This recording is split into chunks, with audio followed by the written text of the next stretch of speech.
Bo'ldi, xabarlashamiz. Xo'p. Assalomu alaykum aka. Mashina tayyormi? Kelinglar uka. Tayyor mashina. Haydab ko'ring-chi. Bo'ldi. Aka, mashinani minib ko'rdim. Вообще go'zal. Bo'ldi uka, xizmatimiz yoqqan bo'lsa yaxshi. Biz Humo avtoservisimizda hamma zapchastlarimiz original italyanskiy qo'yiladi.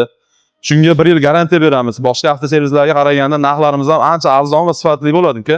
Bo'ldi aka. Ishinglarni ko'rdik. Bizga ham yoqdi. Bo'ldi uka, mashina yoqqan bo'lsa 3 million zaklat beruvdingiz, yana 5 million berishingiz kerak. Aka, pul keladigan joyimiz bor edi. O'xshamay qoldi.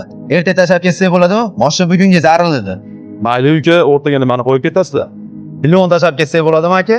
Telefoningizni nima qilaman? Umuman pasportini berib ketsa bo'ladimi? Uka, pasport deysizmi? Bunaqa pasportlarni mana qancha kerak? Bu pasportning egalari o'rtaga iymonini qo'yib ketishgan. Siz iymoningizni o'rtaga qo'yib keta olasizmi? Aka, menga ishonsiz bo'ladi. Iymonimni o'rtaga qo'yaman. Ertaga albatta tashlab ketaman. Ham ishonsa bo'ladi, iymonli bola aka. Bo'ldi uka, men sizlarga ishondim. Ertaga ko'rishamizmi sizlar bilan, ha? Usta, odamlar ozgina pulini deb iymondan ham kechib ketyapti. Maslahat desa. Bo'ldi. Kechiga ko'rishamiz dedim-ku. Aka, assalomu alaykum.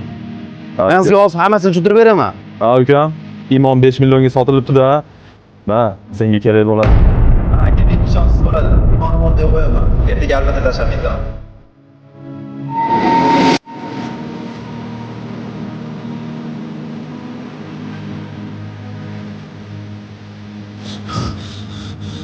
Kech qolmadimmi aka?